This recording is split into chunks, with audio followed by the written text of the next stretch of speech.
Olá, sejam bem-vindos a mais uma aula do nosso curso completo de tokenização imobiliária, onde falaremos sobre tokenização na incorporação imobiliária. Veremos de um modo específico quais são as três formas de uso da tokenização na incorporação imobiliária. Mas falaremos de outros assuntos que são extremamente importantes para que você entenda o que de fato está por trás do hype da tokenização imobiliária. Então, o que nós vamos aprender nesta aula?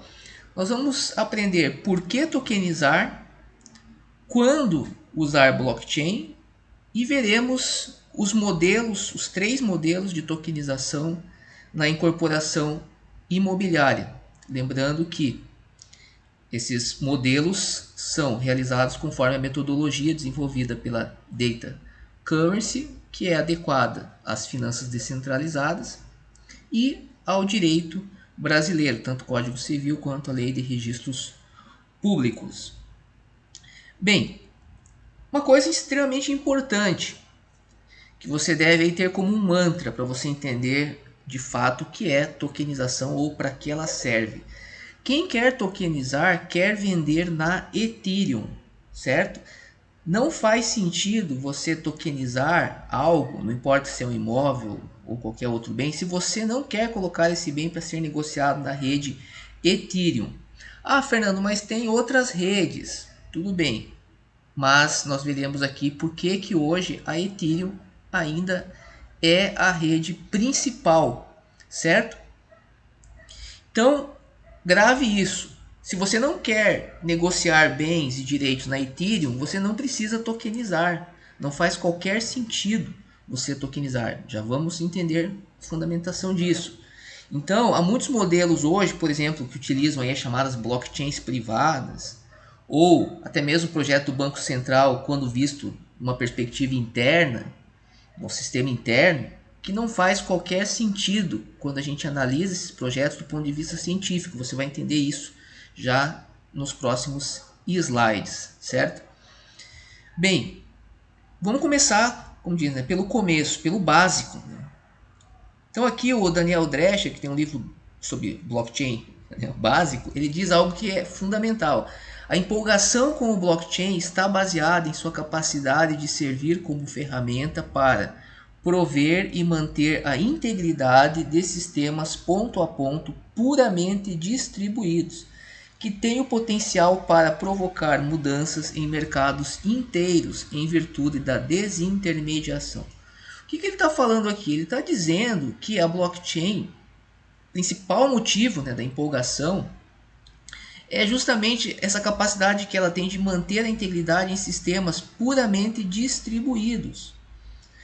Uma vez que isso está relacionado a trazer uma desintermediação para o mercado, certo? Então não faz sentido utilizar blockchain se não forem sistemas puramente distribuídos, com o objetivo de promover uma desintermediação, ok? Grave isso, fundamental.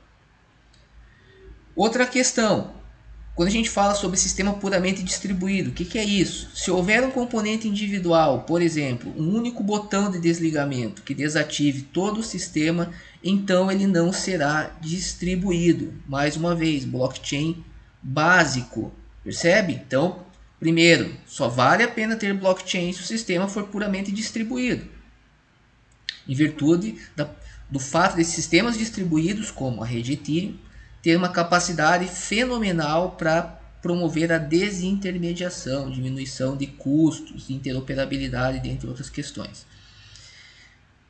Segunda questão, se tem alguém que consegue parar o sistema, ele não será distribuído. Se eu tenho um sistema, uma blockchain privada, onde alguém tem o controle, eu não preciso ter blockchain, ter uma estrutura de dados como a blockchain nesse sistema.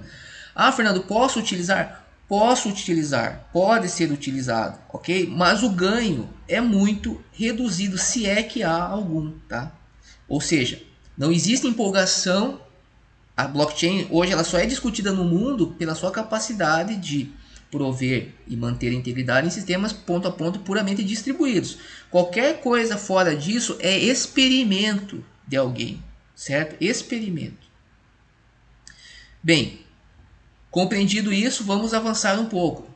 O problema a ser solucionado pelo blockchain é prover e manter a integridade em sistema ponto a ponto puramente distribuído, constituído de um número desconhecido de participantes, com nível de confiabilidade desconhecido. Em síntese, trazer confiança onde há desconfiança, ok? Esse é o fundamento da blockchain. Eu preciso de um sistema distribuído porque esse sistema distribuído traz vantagens econômicas, mas para que eu possa ter esse sistema distribuído funcionando de forma adequada, eu preciso da blockchain, ok? E aí agora você já deve entender que se eu quero tokenizar é porque eu quero colocar o meu ativo para ser negociado em um sistema puramente distribuído como a rede Ethereum, de modo a obter vantagens derivadas da desintermediação, certo? Aqui é uma diferença entre você entender do assunto e você se guiar pelo marketing. Existem empresas hoje, várias, propondo coisas totalmente diferentes do que você está vendo aqui. E por que essas empresas elas têm grande aceitação no mercado? Primeiro, porque as pessoas têm um problema psicológico quando a gente fala de inovação. As pessoas elas tendem a pegar algo que é disruptivo e tentar adaptar dentro do seu sistema tradicional, dentro da sua visão tradicional.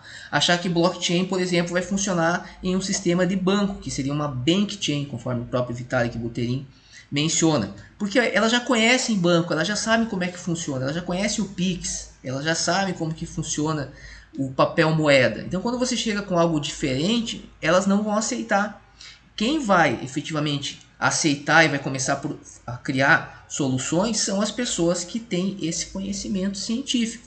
São as pessoas que vão construir as soluções, que já estão construindo as soluções e que, assim como aconteceu quando surgiu a internet ou qualquer outra inovação, vão sair na frente do mercado. Então você não pode se basear, quando nós estamos falando de tecnologias disruptivas, em blogs, em marketing. Você precisa entender os fundamentos daquilo que você está estudando. E aqui eu acho que está bem básico, bem claro isso. Okay? Se você não tiver um sistema onde não há desconfiança, um sistema controlado, não importa por quem, você não precisa da blockchain, você não precisa da tokenização. Então todos os projetos hoje, por mais que eles em algum momento utilizem algum sistema privado, alguma rede privada, alguma rede interna, incluindo a Drex, você pode ter certeza que se essas pessoas que estão organizando esse sistema, como o Banco Central do Brasil, se não forem pessoas completamente ignorantes, o objetivo delas em algum momento é conectar ativos à rede Ethereum. Por isso que se fala tanto em integrar o sistema bancário nacional às finanças descentralizadas. Por isso que a Drex utiliza uma rede híbrida. A Bezo é uma rede híbrida, ou seja, permite transações no âmbito privado, mas com conexão com redes públicas. Nós temos hoje uma empresa chamada Parfin que é especializada em desenvolver esse tipo de solução de integração do sistema tradicional para a rede Ethereum. Então, mais uma vez, voltando aqui no nosso mantra, quem quer tokenizar, quer vender na Ethereum. Não importa o tipo de ativo que você esteja tokenizando. A Drex é a tokenização da moeda. Se eu quero tokenizar a moeda, eu quero colocar em algum momento essa moeda na rede Ethereum. Certo? Fernando, não ouvi o Banco Central falando disso, mas já existem projetos sendo realizados por instituições financeiras. Claro que elas não ficam divulgando isso para todo mundo, mas elas divulgam, certo? Quem está acompanhando as discussões, quem está participando das conversas, sabe que hoje você já tem bancos, por exemplo, querendo criar um pool na Uniswap, Ether e Drex. Ok? Eu já ouvi isso, tá? Uma das principais pessoas ali dentro do projeto da Drex.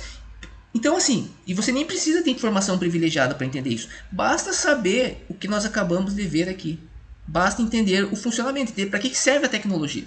Certo? Serve para manter a integridade em sistemas ponto a ponto puramente distribuídos em virtude da desintermediação. Espero que isso esteja muito bem claro. Qualquer projeto que você escute por aí que não tenha pretensão ou não torne possível a negociação de ativos na rede Ethereum, não é um projeto de tokenização. Se for uma outra rede, vamos dizer assim, lá, como a Solana, tá? Até vou dar aqui como é que eu posso dizer assim, uma margem para discussão, tá? As Solanas são redes chamadas de Ethereum Killers, elas vêm para tentar concorrer com a Ethereum. Então, teoricamente, elas vêm se propor a fazer algo parecido com a Ethereum, só que de forma melhor. Nesse caso, a gente até pode abrir a discussão. Agora, fora isso, quando eu não tenho a ideia de negociar produtos em redes, em sistemas puramente distribuídos, não se trata de tokenização. Até pode ter lá um smart contract rodando em algum lugar, mas aquilo ali é só perfumaria. Na prática, não serve para nada. Espero que esteja bem claro isso. E agora, então, podemos avançar para a tokenização na incorporação imobiliária. E quais são as 3 formas de uso da tokenização na incorporação imobiliária? Ou seja, lembrando que esse processo vai ser feito para poder negociar esses contratos na rede Ethereum ou similar, ok? Que inclui Polygon, as camadas 2, é uma outra questão mais técnica. Mas a ideia é colocar esses contratos em sistemas puramente distribuídos. Bem, como eu disse, há 3 tipos de tokenização imobiliária baseados em contrato e compromisso de compra e venda. Por que contrato de compromisso de compra e venda? Porque esse é o contrato básico da incorporação imobiliária e que pode ser negociado apenas a partir do registro do memorial de incorporação. Devemos estar atento a isso. Falaremos numa aula específica ainda sobre uma pequena exceção que tem que ser vista com cuidado, relacionada à reserva de imóveis. Então, quais são os 3 modelos de tokenização que nós encontramos na incorporação imobiliária? O primeiro deles é a tokenização como assinatura e registro digital do compromisso de compra e venda. Veremos em detalhe esse primeiro modelo, assim como o segundo, que é a tokenização dos direitos do promitente comprador. Em um contrato de compromisso de compra e venda, nós temos o promitente comprador e o promitente vendedor. Os direitos do promitente comprador podem ser tokenizados. Especificamente é o direito à aquisição do imóvel, que uma vez registrado passa a ser um direito real à aquisição do imóvel. E por fim temos a tokenização dos direitos do promitente vendedor, que são o que? Direitos de crédito, são recebíveis que podem ser antecipados por meio do uso da tokenização. Hoje o incorporador faz a antecipação desses recebíveis valendo-se de estruturas centralizadas como fundos de investimento em direitos creditórios, securitizadoras e até mesmo instituições financeiras, o que traz grandes custos de transação. E também hoje temos a questão do IOF. Então a tokenização nesse caso é uma grande ferramenta para desintermediar e prover um crédito mais barato, seja para o incorporador, e óbvio que, conforme nós já falamos, que esse modelo da Data Currency ela pode ser aplicada em qualquer antecipação de recebíveis. Então todo mundo que tem um recebível no âmbito do agronegócio, não importa em que setor, pode se valer da tokenização para ter esses benefícios. Mas isso nós falaremos em mais detalhes na próxima aula. Então na próxima aula nós vamos falar especificamente de cada um desses modelos, do primeiro, do segundo e do terceiro. Vamos destrinchá-los, certo? Nos vemos na próxima aula. Dúvidas no nosso grupo especial para os alunos. Grande abraço.